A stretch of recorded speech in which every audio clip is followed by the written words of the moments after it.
దేవనామానికి స్తోత్రము. మరొకసారి మనందరం కూడా దేవుని యొక్క పాద సన్నిధికి రావటానికి దేవుడిచ్చిన చక్కని అవకాశాన్ని బట్టి నేను దేవునికి వందనాలు చెల్లిస్తూ ఉన్నాను. మరొక మారు మనము ఈ ఉదయకాలపు ధ్యానం కోసము 613 నియమాల్లో నుంచి మొదటి దేవుని గురించిన విషయాలను మనం చూస్తున్నాం. అందులో 10 పాయింట్స్ ఉన్నాయి. అందులో మనము 9 వరకు ఇప్పటి వరకు చూసుకుంటూ వచ్చాం. 9 కంప్లీట్ చేసుకున్నాం. 9 కంప్లీట్ చేసుకున్నాం. ఇప్పుడు మనము 10వ దాన్ని మనం చూడబోతున్నాం. మనం దాని గురించి చూసినట్లయితే ఇక్కడ దేవుడైన యెహోవా యొక్క మంచి మరియు నీతిపరమైన మార్గములలో నడవాలి. దేవుడైన యెహోవా యొక్క మంచి మరియు నీతిపరమైన మార్గములలో నడవవలెను అనే టైటిల్ మనం చూసినప్పుడు ఇక్కడ మనం చూస్తే ఆ వచనాన్ని ద్వితీయోపదేశ కాండము ఇక్కడ మనం చూస్తూ ఉన్నాం. ద్వితీయోపదేశ కాండము 28-9 వచనాలు మనం చదువుకొని ముందుకు పోదాం. ద్వితీయోపదేశ కాండము 28వ అధ్యాయము 9వ వచనాన్ని మనం చదివితే, నీవు నీ దేవుడైన యెహోవా ఆజ్ఞలను అనుసరించి ఆయన మార్గములలో నడుచుకొనిన ఎడల యెహోవా నీకు ప్రమాణం చేసి ఉన్నట్లు ఆయన తనకు ప్రతిష్ఠిత జనముగా నిన్ను స్థాపించును. మరొకసారి చదువుతూ ఉన్నాను. నీవు నీ దేవుడైన యెహోవా ఆజ్ఞలను అనుసరించి ఆయన మార్గములలో నడుచుకొనిన ఎడల యెహోవా నీకు ప్రమాణం చేసి ఉన్నట్లు ఆయన తనకు ప్రతిష్ఠిత జనముగా నిన్ను స్థాపించును. కాబట్టి ఇక్కడ మనం చూసినట్లయితే ఈ వచనాన్ని మనం ఒకసారి ధ్యానించినట్లయితే, మనము దేవుని ఆజ్ఞల మార్గంలో నడిస్తే, అందుకే ఇక్కడ ఆజ్ఞలను అనుసరించి ఆయన మార్గములలో నడుచుకొనిన ఎడల, అప్పుడు మనం ఏమవుతామంటే దేవునికి ప్రతిష్ఠిత జనముగా మనం ఉంటాం. అంటే దేవుని సొత్తైన ప్రజగా ఉంటాం. ఈ రోజుల్లో చాలా చోట్ల అంటే విశ్వాసుల్లో కనిపించేటువంటి సూచన లేదా విశ్వాసుల్లో కనిపించేటువంటి పరిస్థితి ఏంటంటే, వాళ్ళు యేసు ప్రభుని నమ్ముకుంటున్నారు, కానీ ఆయన ఆజ్ఞలను అనుసరించటంలో, ఆయన మార్గంలో నడుచుకోవటంలో విఫలమవుతున్నారు. అందుకే వారు దేవుని సొత్తైన ప్రజగా ఉండలేకపోతున్నారు. దేవుని సొత్తు అంటే దేవునికి తప్ప ఇంకా దేనికి కూడా వారి మీద అధికారం ఉండదు. ఈ రోజుల్లో దుష్టాత్మలు చాలా మందిని పీడించటం, లేదా అనేకమైన పాపపు వ్యసనాలు చాలా మందిని పీడించటం, లేదా ఇంకా మనం చూసినట్లయితే మనుష్యులు కానీ లేదా రోగాలే కానీ ఇలా ఏవైనా సరే అవన్నీ విశ్వాసుల్ని పీడిస్తూ ఉన్నాయి, వారిని అణిచివేస్తూ ఉన్నాయి, వారిని పూర్తిగా అంటే వారిని క్షీణింపజేస్తూ ఉన్నాయి. ఎందుకు అంటే దేవుడైన యెహోవా యొక్క ప్రతిష్ఠిత జనముగా ఉండని కారణాన్ని బట్టి. దేవుడైన యెహోవా యొక్క ప్రతిష్ఠిత జనముగా ఉంటే దేవుని అనుమతితో కొన్ని పరిస్థితులు మనకు ఎదురవుతుండొచ్చు. ఎందుకు?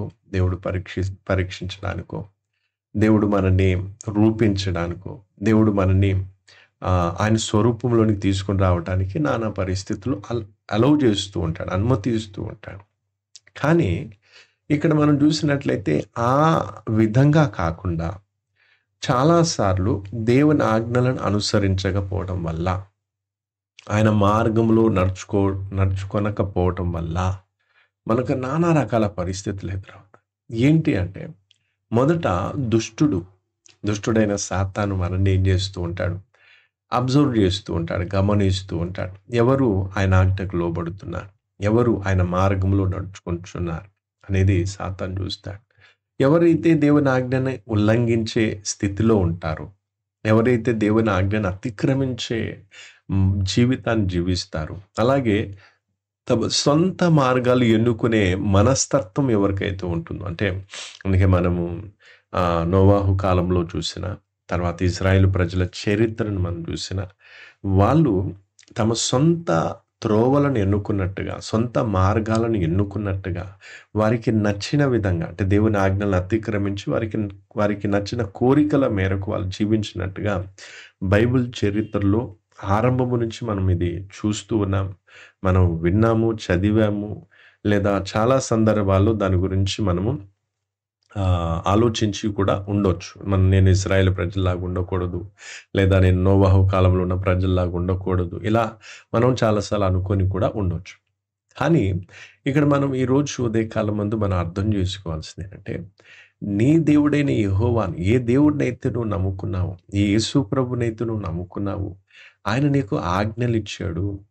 ఆ ఆజ్ఞల మేరకు జీవిస్తేనే నీవు ఆయనకు ప్రతిష్ఠిత జనముగా నిన్ను స్థాపిస్తాడు. నువ్వుంటావు. ఆయన సొత్తైన ప్రజగా నువ్వుంటావు. అంతేకాకుండా ఇక్కడ మనం కింద చూస్తే ప్రజలందరూ కూడా యెహోవా నామమున నీవు పిలువబడుచుండుట చూచి నీకు భయపడుదురు. అంటే చూడండి ఎందుకు ఇతరులు ఈరోజు వేరే వాళ్ళు మనం చూసి భయపడకపోవడమే కాకుండా, మనం ఇతరులను చూసి భయపడాల్సొస్తుంది.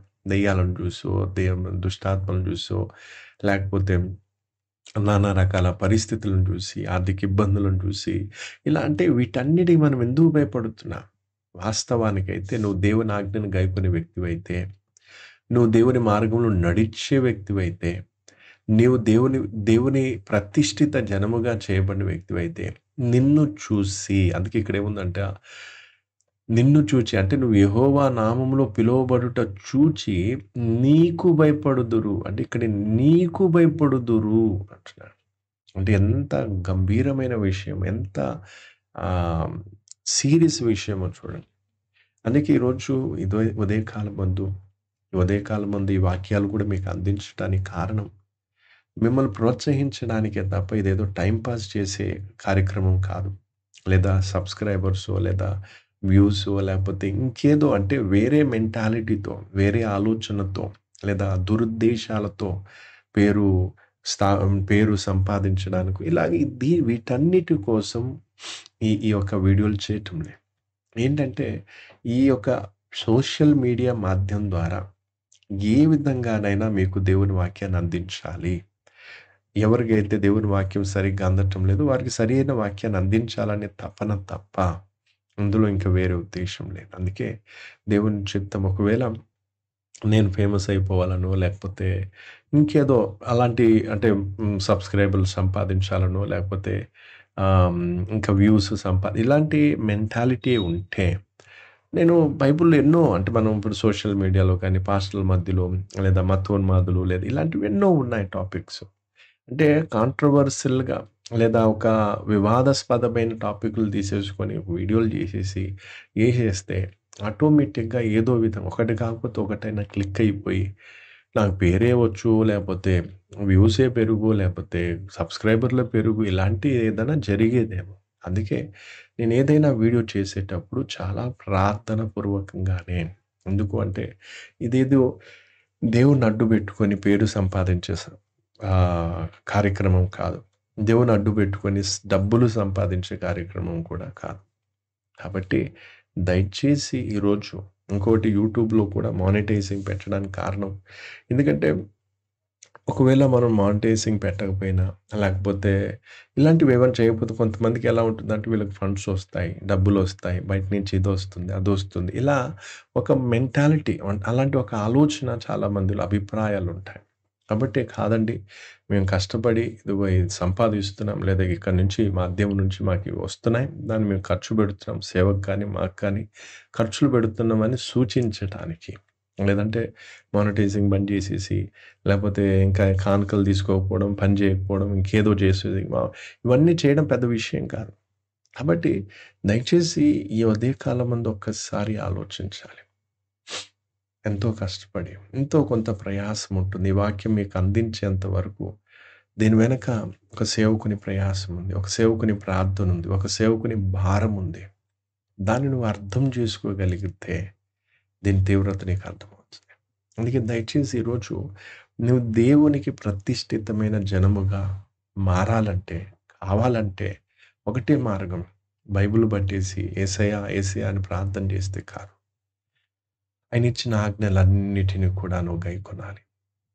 ఆయన మార్గములు నీతిపరమైన, అందుకే అక్కడేముంది, మంచి యెహోవా యొక్క మంచి మరియు నీతిపరమైన మార్గములలో ఏం చేయాలంట?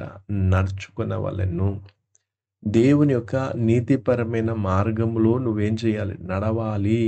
ఆయన మార్గంలో నువ్వు నడవాలి. నీ మార్గాన్ని నువ్వు ఎన్నుకొని, నీకు నీ కుటుంబానికి నచ్చిన మార్గాలు ఎన్నుకొని మీకు నచ్చినట్టుగా పోతే మీరు యెహోవాకు ప్రతిష్ఠిత జనం కాదు. ఆయన సొత్తైన ప్రజలుగా మారరు. ఎందుకంటే ఆయన సొత్తైన ప్రజలుగా చేసుకోవాలంటే దేవుడే చేసుకోవాలి. దేవుడు ఎప్పుడు చేసుకుంటాడు? నీవు ఆయన చెప్పినట్టుగా ఆయన మార్గంలో నడిచినప్పుడు. నీ ప్రవర్తన, నీ ఆలోచన, నీ జీవితాన్ని దేవుడు చూసి అప్పుడు అంటాడు, వీళ్ళు నా ప్రతిష్ఠిత జనముగా, నా సొత్తైన ప్రజగా ఉండుటకు యోగ్యులు అని దేవుడు అప్పుడు నేను స్వీకరించి తన సొత్తైన ప్రజలుగా చేసుకుంటాడు. అప్పుడు నిన్ను చూచి, అప్పుడు నీకు దుష్టాత్మలు భయపడతాయి, లేదా రోగాలు భయపడతాయి, రకరకాల అన్నీ నిన్ను చూసి భయపడతాయి తప్ప నువ్వు దేన్ని చూసి భయపడాల్సిన అవసరం రాదు, ఉండదు. ఈరోజు దీనికి భిన్నమైపోయింది.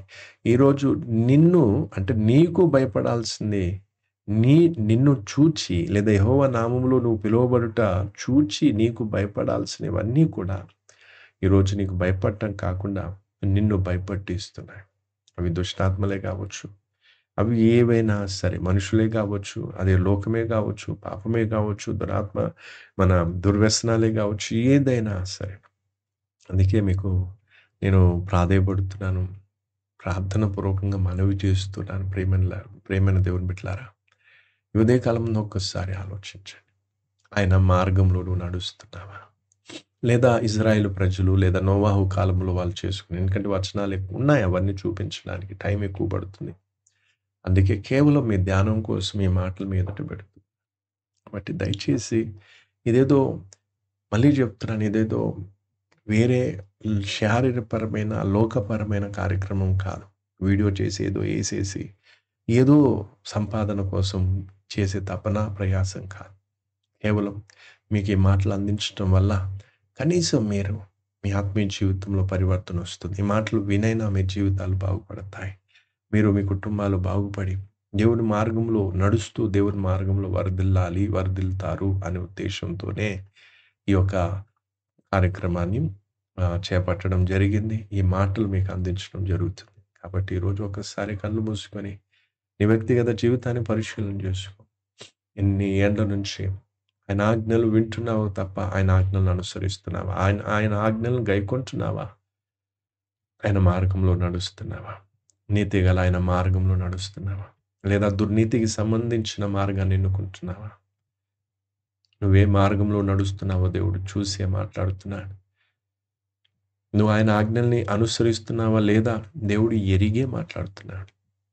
మనుషుల వలె గాలికి దేవుడు మాట్లాడాడు, అన్నీ ఎరిగే మాట్లాడుతున్నాడు. కనీసం నూతన సంవత్సరంలో అడుగు పెట్టబోతున్నాం. ఇంకో 2-3 రోజులైతే మనం నూతన సంవత్సరంలో అడుగు పెట్టబోతున్నాం. గత కాలంలో నీకు నచ్చిన మార్గాలు ఎన్నుకొని దేవుని ఉగ్రతకు పాత్రమైన జీవితాన్ని జీవించామేమో. కనీసం ఇకనైనా బుద్ధి తెచ్చుకొని ఆయన మార్గంలోనికి వచ్చి ఆ ఇరుకు ద్వారములో ప్రవేశించి ఆ ఇరుకు మార్గములో నడిచి జీవమును పొందవలనని దేవుడు నీకు ఆజ్ఞాపిస్తూ ఉన్నాడు. అందుకే సమర్పణ చేసుకున్నా. ప్రభు, ఏదేమైనా సరే నీ మార్గంలో నేను నడుస్తాను. నీ ప్రతి ఆజ్ఞను తూచా తప్పకుండా నేను నెరవేరుస్తాను. అందుకే ఉదయకాలం ముందు నన్ను నేను సమర్పించుకుంటున్నానని నూతనంగా హృదయ భారంతో, పశ్చాత్తాపంతో, మారు మనసుతో దేవునికి సమర్పణ చేసుకున్నా. ప్రభు, ఈ మాటలు ఒక్కొక్కరు హృదయాల్లో నీరు కట్టి ఫలింపొచ్చాయి. అవును తండ్రి, నీ ఆజ్ఞలను అనుసరించి నీ నీతిగల మార్గంలో నడుచుకొని నీవు చేసిన ప్రమాణం చొప్పున నీకు ప్రతిష్ఠిత జనమగుటకు ఉదయకాలం ముందు నీ ఎదుట సమర్పణ చేసుకుంటున్నాను. మమ్మల్ని అంగీకరించమని, మమ్మల్ని స్థిరపరచమని, ఈ సమర్పణ అంతట్లో, రానున్న సంవత్సరం అంతట్లో ఈ సమర్పణలో నిలిచి ఇంకా నిన్ను సంతోషపెట్టే జీవితాన్ని జీవించడానికి సహాయం చేయి. గత కాలంలో చేసిన నిర్లక్ష్యతను బట్టి మమ్మల్ని క్షమించు. ఎన్నుకున్న తప్పుడు మార్గాలను బట్టి మమ్మల్ని క్షమించు, కనికరించు. యేసుక్రీస్తు నామములో అడిగి వేడుకుంటున్నాను తండ్రి. మన ప్రభు అతి త్వరలో రాని ఉన్నాడు. కనుక ఆయన ఆజ్ఞలను అనుసరించి ఆయన మార్గంలో నడుద్దాం. ప్రభు మిమ్మల్ని దీవించునుగాక. మరణాత.